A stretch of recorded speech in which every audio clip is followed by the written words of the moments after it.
Essas queimadas estão acontecendo de maneira articulada, né, e sobre territórios basicamente ainda de preservação ambiental. Sejam territórios indígenas, seja reservas extrativistas, seja áreas de preservação permanente. É um processo de limpeza de território no sentido de abrir esses novos territórios para a expansão do agronegócio. Se eles ganharem um território, eles vão plantar boi, vão criar boi e depois vão plantar soja. Caso eles não ganhem esses territórios, eles vão entrar com projetos para poder reflorestar, para poder, enfim, projetos ligados aos mecanismos de compensação ambiental.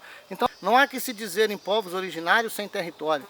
Portanto, não há que se dizer em território, ou pelo menos não na sacralidade desse território, sem considerar os povos originários. Então, a terra deixa de ter esse valor quase espiritual, esse valor sentimental, esse valor de vida efetiva e passa a ter meramente um valor comercial. Ou seja, os territórios agora eles precisam gerar economia, gerar renda, gerar dividendos, gerar commodities.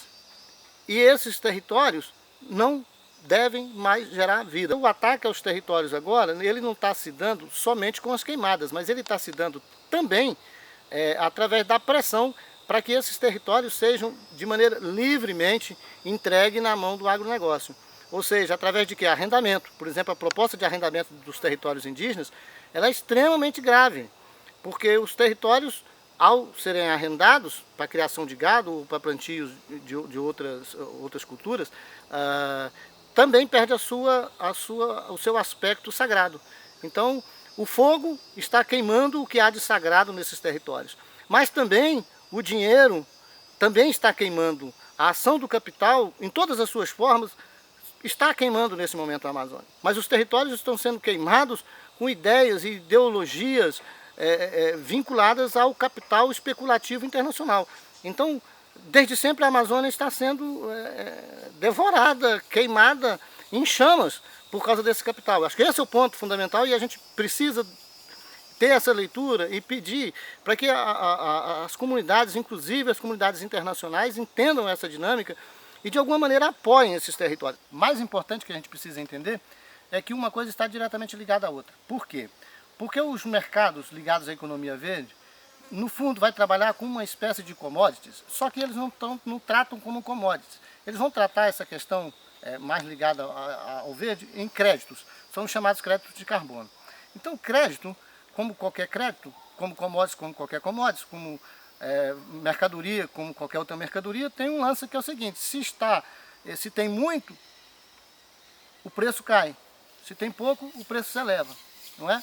Então precisa fazer pressão aos territórios, ou seja, vamos tacar fogo na mata, porque aí o mercado, ligado aos projetos de REDD, ligado ao sequestro de carbono, diz, olha, tá vendo? Nós precisamos fazer mais mercado de compensação, mais mercado de carbono, mais mercado de REDD. Por quê?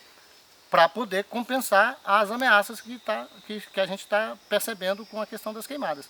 Então as queimadas resultam em supervalorização desses créditos de carbono, ou seja, o direito de poluir. Eles compraram os créditos, ganharam na compra dos créditos. Quando pega fogo aqui, literalmente pega fogo, esses créditos, ganha valor de mercado muito maior. E no atual momento nós estamos tendo aí um grande problema, que os países ainda não se resolveram como vão fazer esse mercado, como é que vai ser gerida essa bolsa mundial desses créditos de carbono. Então, na verdade, o processo é de aquisição de créditos. O maior interesse agora desses grandes grupos, notadamente a Califórnia, mas também nós temos setores da Alemanha vinculados especialmente ao Banco de Desenvolvimento da Alemanha, de fomento ao desenvolvimento, que é o KfW, que também tem adquirido muito crédito, ou seja, direito de daqui a alguns anos poluir mais ainda do que já estão poluindo. E a lógica do fogo, aumentar os valores desses títulos, né, ligados à economia verde, equipara, portanto, os dois. Então há que se dizer, por exemplo, até uma certa medida é interessante para a economia verde que haja essa pressão, que haja esses incêndios, para poder valorizar o discurso deles, de que, tá vendo, a gente é muito importante, nós somos fundamentais, porque veja, sem nós, olha, vamos destruir tudo. Então, essa é a relação fundamental. é uma relação meramente comercial. Aqui nós não estamos falando de proteção de povos, de comunidades tradicionais, de pássaros, de abelhas. Não estamos falando disso não estou falando de economia. O discurso é de economia, né? E economia na perspectiva capitalista. É acúmulo, nós estamos discutindo acúmulo. Como ganhar mais, e aí, portanto, ganham mais quando a mata pega fogo. É o futuro das florestas tropicais no mundo. Só há um meio de salvar a floresta. Qual? Mecanismos de rede, entendeu? O problema está aí. E aí a gente precisa cuidar para não cair, né, nessa armadilha, né, do capital financeiro mundial. Que é só uma grande armadilha do capital financeiro. Imaginar que esse capital só quer salvar porque gosta da natureza, porque, puxa vida, né, coisa, é tão legal ver índios, né, ver ribeirinhos, é tão bonito, né, ver esse povo tomando banho no rio, que negócio todo. Não é nada disso. O que está em questão aí é mesmo o capital financeiro se reestruturando. É o que está por trás das queimadas e é o que está por trás desses projetos ligados à economia verde. Eu estou dizendo que o governo do Acre hipotecou o estado do Acre, hipotecou a floresta amazônica que está dentro do território do Acre, deu em hipoteca, deu como garantia para o governo da Califórnia e da Alemanha. É disso que nós estamos falando, tá certo? Isso é de uma gravidade enorme. Isso é de uma gravidade enorme, porque isso você vai travar o processo, por exemplo, de regularização fundiária, especialmente no reconhecimento dos territórios tradicionais, dos povos indígenas e outras comunidades, reservas extrativistas, enfim, e outras comunidades. Isso é de uma gravidade muito grande, significa quase que dizer o seguinte: agora, para demarcar uma terra indígena aqui, nós vamos ter que pedir autorização à Califórnia, vamos ter que pedir autorização para a Alemanha, entende? Porque nós estamos entregando, hipotecamos esses territórios. Nós não, o governo do Acre. E não foi o atual. Esse é um processo que foi de hipoteca, foi hipotecando. Então nós chegamos, a gravidade do REM é essa, entendeu? É que todo o território do Acre, da jurisdição do governo do Acre, está, digamos assim, hipotecado. Muitas e gigantes de diversos setores da economia mundial participando desse processo de hipoteca dos territórios. Isso sem nenhuma consulta às comunidades, sem explicar isso para as comunidades. Dizer isso, meu amigo, quando você aceita mecanismos de rede e REM, você está dando em hipoteca a sua própria vida, a sua própria casa, o seu território. Esses caras vão te tomar a tua casa, claro que vão. É só ter uma crise no mercado deles, eles vêm aqui tomar seu território, pode ter certeza. É disso. A questão das monoculturas como um instrumento, vamos dizer assim, de reflorestamento ou de justificativa para dizer que há sim um composto florestal importante, quer dizer, você planta eucaliptos, planta outras plantas, portanto, esse monocultivo que eles insistem em chamar em floresta, por ser mono, e a palavra mono, que é de um lado só, por si só, contradiz a vida, porque a vida ela não é mono, ela é pluri. Toda vida é pluri. As vidas são pluris. Até os seres unicelulares também são pluris, entendeu? E tem relação. A relação é fundamental na origem da vida. A vida é relação. Então, se você tem monocultivo, você não tem relação. Efetivamente, ela só nasce nessas relações. Por exemplo, determinados animais só comem frutas de determinadas árvores. Determinadas árvores só existem em determinados tipos de solo. Determinado tipo de solo só existe com uma determinada temperatura, com um determinado vento, com um determinado período de chuva. Você tem um conjunto se relacionando. É esse conjunto que gera a vida. A árvore que alimenta o solo, que alimenta aquela árvore, que por sua vez dá o fruto que alimenta o pássaro. Então, se você tem um monocultivo, por exemplo, por mais belas essas árvores que sejam, de mogno, monocultivo de mogno, tudo é mogno, entendeu? Só tem mogno. O Brasil levou essa discussão da soja, por exemplo, como parte de um mecanismo de compensação ligados aos projetos de rede, considerando a seguinte forma: o pessoal ligado à agricultura e plantio de soja argumenta o seguinte: a soja, ela, por ser um vegetal, ela também faz o sequestro de carbono. E tanto melhor ainda, porque ela pode fazer, quando você tem a soja transgênica, por exemplo, você faz esse processo por 2, 3 vezes ao ano, né? Então sequestra muito mais do que determinadas florestas. Então a lógica é a mesma lógica que o governo chinês também tentou colocar no debate sobre essa questão do mercado de carbono, né? argumentando que é o plantio de arroz na China também, a China que polui muito, mas em compensação também produz muito arroz, que também faz o sequestro de carbono. Então uma coisa compensaria a outra. A poluição das fábricas chinesas seria compensada com o sequestro dessa poluição feita pelos plantios de arroz. E no Brasil está se adotando isso a mesma coisa. Essa é a lógica da monocultura, das árvores de monocultura, seja eucalipto, seja qual que seja. A lógica, portanto, é essa. Esse discurso, portanto, é o discurso que os sojicultores no Brasil estão emplacando como mecanismos também, que eles também precisam receber por esse trabalho que eles prestam, né, de combater a poluição através do sequestro do carbono que é feito pelas folhas da soja.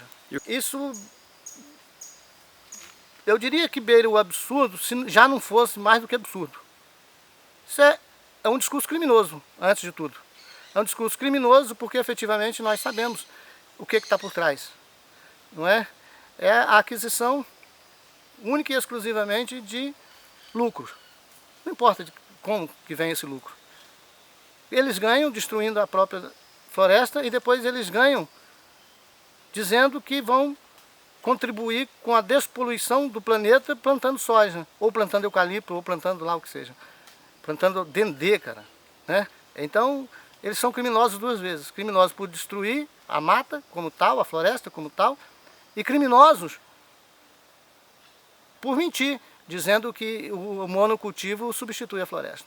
Então, desde sempre a Amazônia está sendo devorada, queimada em chamas por causa desse capital. Acho que esse é o ponto fundamental e a gente precisa ter essa leitura e pedir para que as comunidades, inclusive as comunidades internacionais, entendam essa dinâmica e de alguma maneira apoiem esses territórios.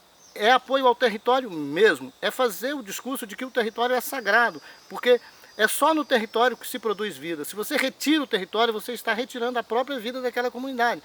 Então isso passa por uma outra dinâmica. Por exemplo, nós temos que discutir isso nos mecanismos que discutem direitos humanos internacionais. Nós temos que discutir isso no campo das comunidades ribeirinhas, tradicionais, seringueiras, indígenas, quilombolas. Sabe, nós temos que pensar essa dinâmica da sacralização dos territórios num contexto mundial. Nós temos que pensar naqueles povos que estão presos na África, por exemplo, estão ilhados dentro da sua própria terra, não podem viver, a sua terra está sendo também espoliada por mineração, por mineradoras. Quer dizer, o fogo é um dos aspectos e a gente precisa se libertar, os nossos territórios precisam voltar a ser territórios que produzem vida e não morte. Acho que aí a comunidade internacional precisa nos ajudar nesse sentido de recuperar os nossos territórios, mas recuperar para a vida, não recuperar no sentido para produzir financeiramente nada, mas para produzir vida. O nós. Eu não existo sem o nós. Então, a solidariedade nacional, internacional, é fundamental. É a mola propulsora da existência das comunidades, dos povos, da nossa luta. O sentido da nossa luta está na solidariedade. É vital. Esse mecanismo ele é fundamental. Só é possível a nossa existência, e digo, o nosso próprio trabalho, a nossa própria militância, nesse contexto de solidariedade. Porque a gente não constrói, a gente não consegue sair sem a ajuda, não é?